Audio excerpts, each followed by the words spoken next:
கிறிஸ்துவுக்குள் மிகவும் பிரியமானவர்களே, கர்த்தராகிய இயேசு கிறிஸ்து நாமத்தினாலே உங்களை வாழ்த்துகிறேன்.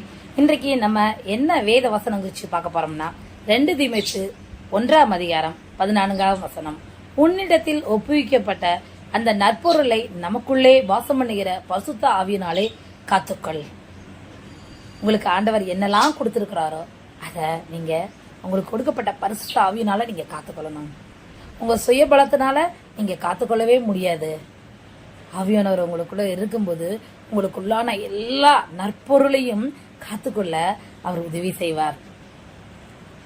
எதைதான் காத்துக்கொள்ளணும்னு நீங்க நினைக்கீங்களா? ஆவிக்குரிய பிரகாரமா பார்த்தா என்ன தெரியுமா?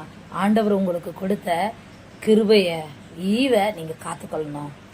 அந்த கிருபையை நீங்க உதாசீனப்படுத்திடக்கூடாது. ஆண்டவர் ஈவா உங்களுக்கு கொடுத்த கிருபைய நீங்க தக்க வச்சுக்கொள்ளணும். ஆவியானவர் ஒவ்வொரு நாளும் நீ சரியான பாதையில நடக்க, நீ இந்த தவறான பாதையில போற அப்படின்னு உங்களுக்கு உணர்த்திக்கிட்டே இருப்பாரு.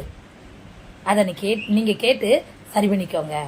இப்ப 2வது நமக்கு கொடுத்த தாளந்த ஒரு சுவாமினாலும் நம்ம காத்துக்கொள்ளணும்.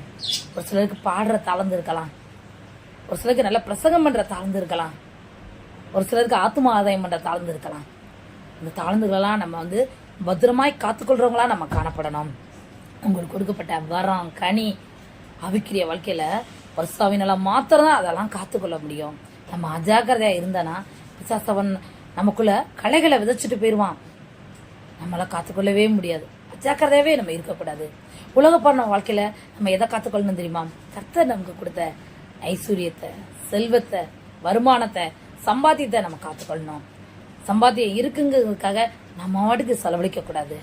அதை ஞானமாய் செலவழிக்கக்கூடிய கிருபைய பரிசுத்தவான்கிட்ட கேட்டு நம்ம ஒவ்வொரு நாளும் நம்ம நடந்து கொள்ளணும். அப்பதான் நம்ம வாழ்க்கை ஒரு ஸ்மூத்தா போகிறதா இருக்கும். கடன்ல போய் நம்ம விழுந்துட மாட்டோம். இதுக்கெல்லாம் பரிசுத்தவான்கள் மிகவும் அவசியம். நீங்க உங்களுக்கு கொடுக்கப்பட்ட பரிசுத்தவான்களை நீங்க காத்துக்கொள்ளுங்க. இன்னும் குடும்பத்துல ரொம்ப முக்கியம் அன்பு. நீங்க அன்பா இருக்கும்போது இந்த அன்பை காத்துக்கொள்ளணும். கோபம் பற்றக்கூடாது. குடும்பத்துல நிறைய வெரைட்டியான நம்ம பிள்ளைங்க இருப்பாங்க. ஒருத்தருக்குள்ள ஒரு சுபாவங்கள், குணங்கள் எல்லாம் இருக்கும். எல்லாவற்றையும் நம்ம பரிசுத்தாவினால அழகாக ஹேண்டில் பண்ணக்கூடிய கிருபையை நீங்க ஆண்டவர்கிட்ட பெற்றுக்கொள்ளணும். இந்த வேத வசனத்துல ஆவிக்குரிய காரியங்களை பரிசுத்தாவினால நீங்க காத்துக்கொள்ள முடியும். உலகப்புறான ஆசிரியங்களையும் கர்த்தருடைய ஆவியானவரால உங்களால காத்துக்கொள்ள முடியும். அதை இன்றிலிருந்து நீங்க பிராக்டிஸ் பண்ணுங்க. ஆமென். அந்த இயேசுவை நம்புங்கள், ஏற்றுக்கொள்ளுங்கள், விசுவாசியுங்கள். கர்த்தரிலிருந்து பெரிய அற்புதங்களை பெற்றுக் கொள்வீர்கள். தேவன் தான் உங்களை ஆசீர்வதிப்பாராக. ஆமென்.